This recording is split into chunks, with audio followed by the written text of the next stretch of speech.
אתה יודע שאני לא יודעת לרכוב על אופניים עד היום? אז אני הכרחתי את עצמי ממש ללמוד מהפחד הזה, אבל גיליתי את הדבר שאת יודעת אותו כמוני, שההפך מפחד הוא לא אומץ, זו אהבה. דחף. אהבה. ההפך מפחד זה דחף. למה? פחד, אה. דחף, יפה. וגם אהבה. זאת אומרת, אני מדבר על המשמעות של המילים, ואת עוד במצלול שלהם.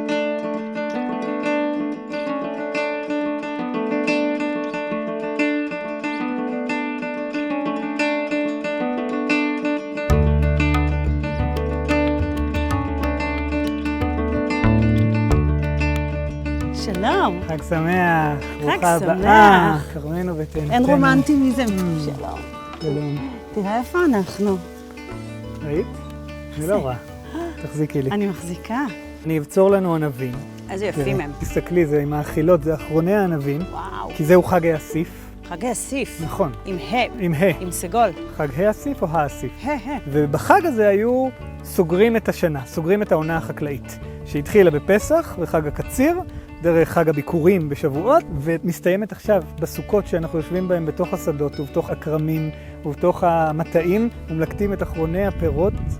אמרתי, איזה שיר יש לי שמתחבר לחגי ישראל? ואז אמרתי, הוא בטח יבחר את גן מאיר. ואז בחרת את תוך כדי תנועה. נכון, כי בתוך כדי תנועה, ההיראיות הזו, הבחירה של לא להיכנע ולא להישאר במקום אחד, היכולת להבין או לא להבין, זו עבורי סוכות. זה מעניין, כי בשבילי הוא שיר מחאה, שאנחנו שוכחים לנשום, שהכל הוא תוך כדי תנועה, תוך כדי חולשה, תוך כדי בושה, שאנחנו לא באמת עוצרים רגע ומדברים עם הלב שלנו. זה צורך, אם לא היה סוכות היינו צריכים סוכות. סוכות זה החופשה השנתית של פעם. עזבו הכל, צאו לשדה, תעשו קמפינג. אוקיי. תשתחררו רגע מהמותרות, מהקיבעון, מהמרצפות, מהספה. רגע, הופה, חיכה לנו. קדימה. ברוכה הבאה למטבח. תודה רבה, איזה כיף במטבח, בכרם, החיים שלי טובים. ענבים. כן, ענבים, יין. הופה. זה השיטה. לפני, אחרי. כן. אמן. אז תראי. אני הולך להכין לנו ארוחה לזמן ההיראי שלנו. אוקיי. זה כל כך יפה שככה קוראים לו זמן. את יודעת שיש הוגה דעות יהודי, רב, חשוב, שאני מאוד מאוד אוהב, שנקרא אברהם יהושע השל. והשל ניסח בדורנו, בעיניי, את אחד הנוסחים, אחד השמות היפים ביותר שאפשר לתת לשבת. הוא קרא לה בספרו ארמון בזמן. וואו. מקום שאיננו מקום, בזמן שאיננו זמן. זה יפה מאוד. הרגע הזה שהזמן מתפשט מצורתו, והמקום מתפשט מצורתו, ואולי הסוכה היא קצת כזו, מפני שכל מה שהיה לעשות בזמן הסתיים. ואפשר רק לשבת באושפיזין. ולהתפשט מצורה, אז אנחנו נפשוט צורה ונלבש צורה. הצורה שנלבש היא קודם כל שנכין לנו כאן קונפי של דגים עם שום וסלרי וקרישה, ודלאות של סתיו נפלאות. אבל כדי לאכול את הקונפי, אנחנו נכין פוקאצ'ה מלאה בענבים, ושמן זית, מלוכה כזו. וואו. את זו נשים בתנור, את זו על הקיריים. ואז נפשוט צורה ונלבש אותם שוב. אז את עוזרת לי, כן? אני עוזרת לך, בטח, אני הסושפית שלך.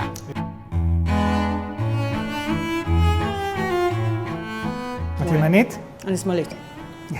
באמת את שמאלית? אני. הגיטרה שלך הפוכה? לא. לא. בסדר, חצי שמאלית.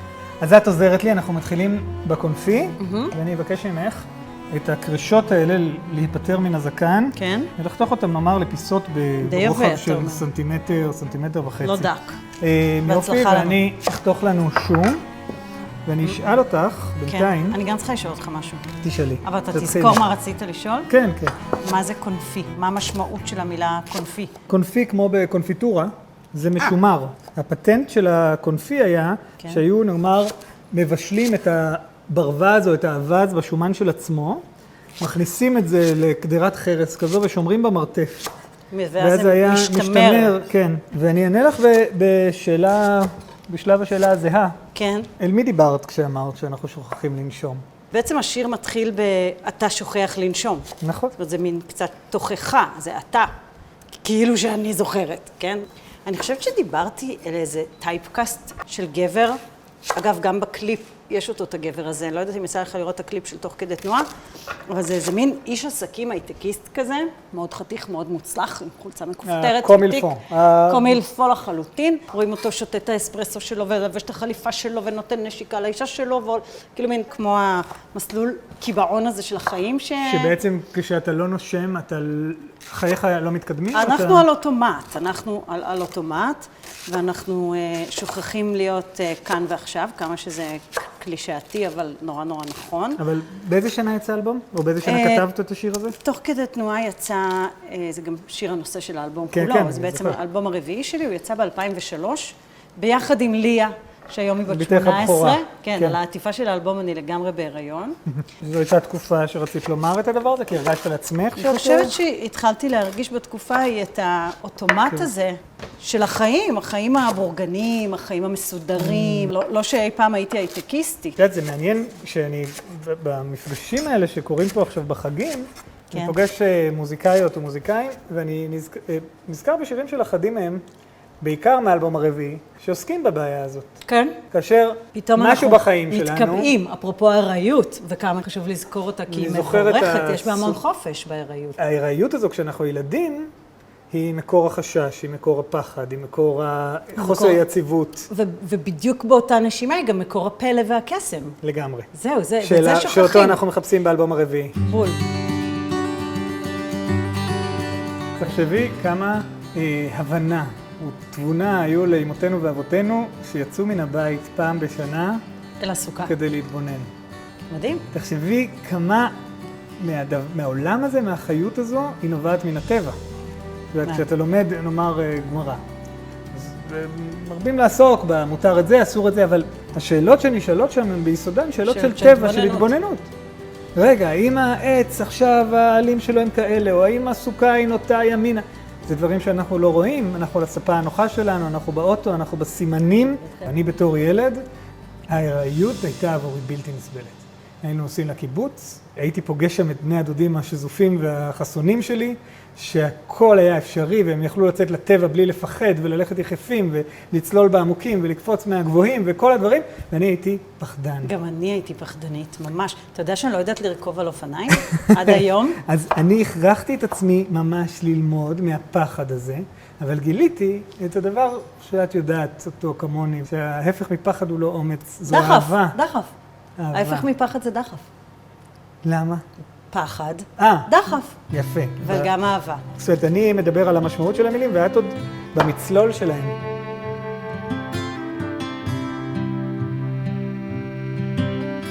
כשהיית פנקיסטית בירושלים בגיל 18, כן. חשבת שתתעסקי עם משחקי מילים? ממש לא, רק צרחתי נגד כל מה שאפשר להיות נגדו. מה הייתה אומרת הנערה הלא יציבה? ההיראית בכיכר החתולות. לגמרי. אז, על זו שנושמת היום. הייתה אומרת, וואלה, שיחקת אותה אחותי.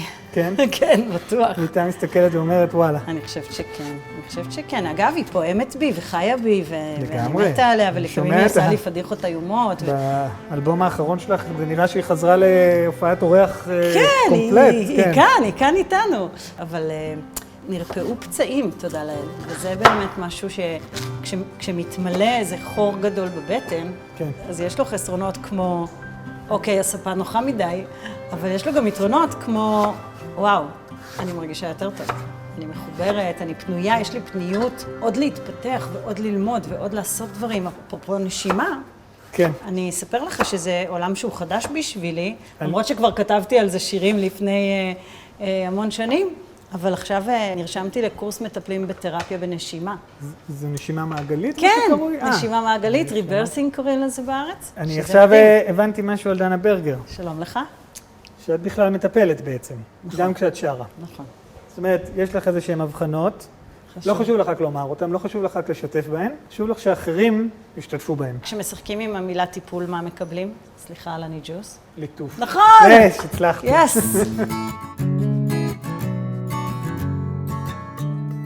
אז בסיר שלנו יש את הדלעות המשגעות האלה של הסתיו, ואת הסלרי של תחילת החורף. קרישה. ואת הקרישה ואת השום. אנחנו נוסיף עכשיו שלם זה טוב כוסברה. לעצמי. כוסברה חולה על כוסברה. אבל לא לפחד.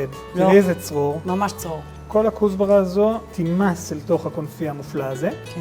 לפני שאני אוסיף את הדגים, פלפל שלם. אני אפזר קצת פלפל אנגלי שלם וכמה עלי דפנה.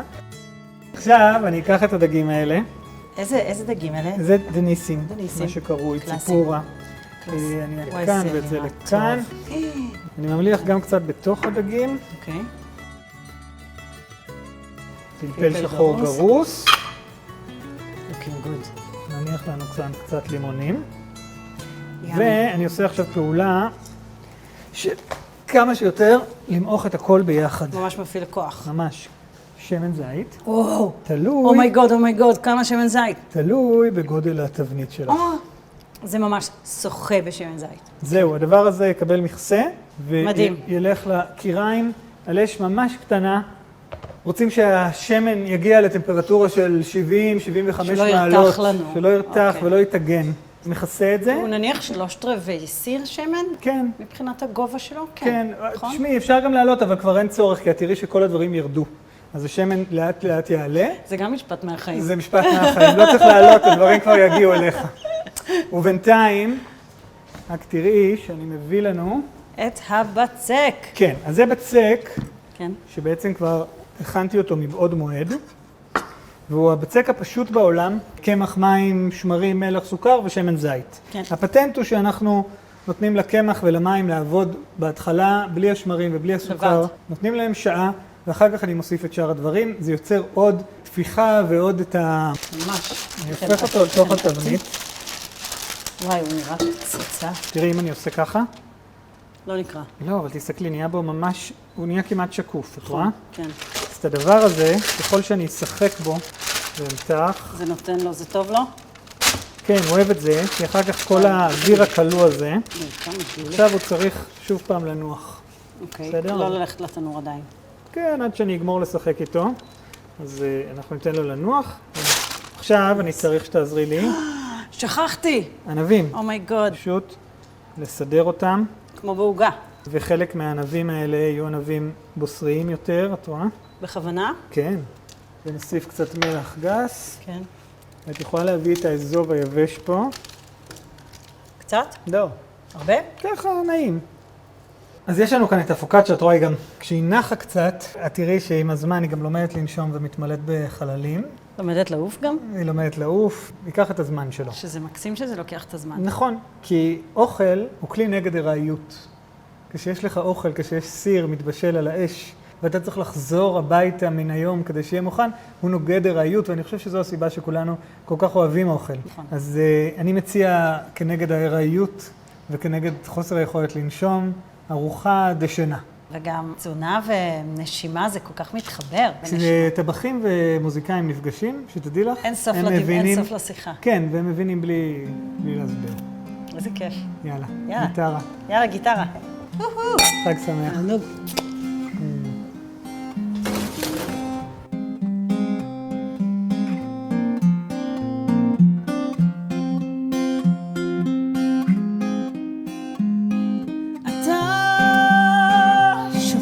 לנשום, אתה בוגד בחלום, עומד במקום, נותן למוח להתפזר, לא מתחבר. אתה מוכר את עצמך,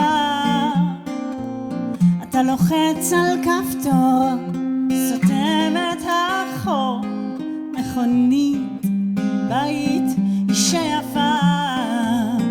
מתי בפעם האחרונה דיברת עם הלב שלך?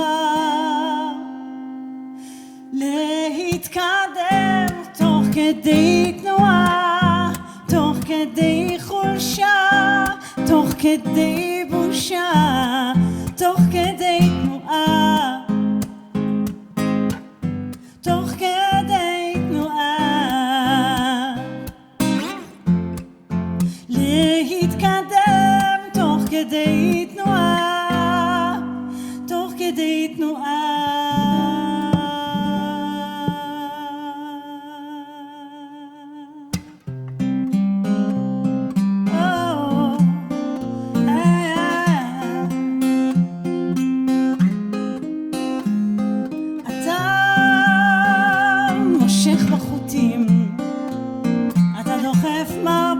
בתים, מוחק אנשים, נותן לרעל להשתחרר, לא מתייסר.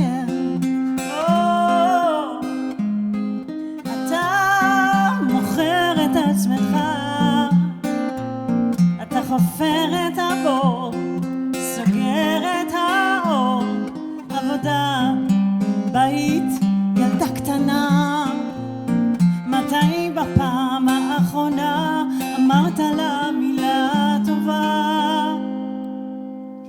להתקדם תוך כדי תנועה, תוך כדי חולשה, תוך כדי בושה, תוך כדי תנועה, תוך כדי תנועה. להתקדם תוך כדי תנועה, תוך כדי תנועה.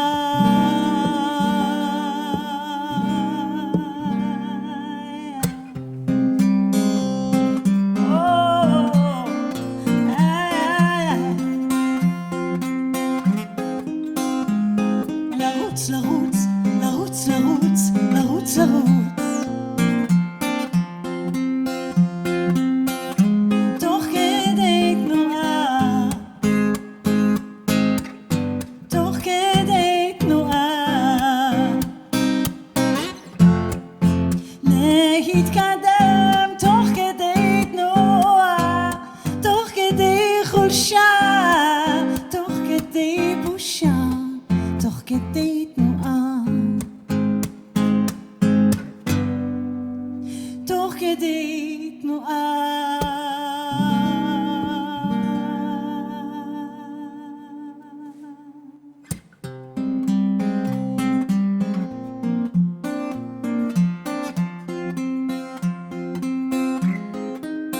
לרוץ, לרוץ, לרוץ, לרוץ, לרוץ, לרוץ.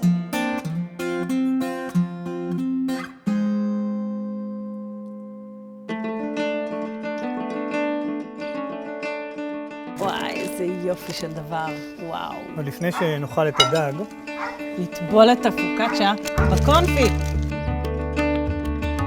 איזה חוצפה.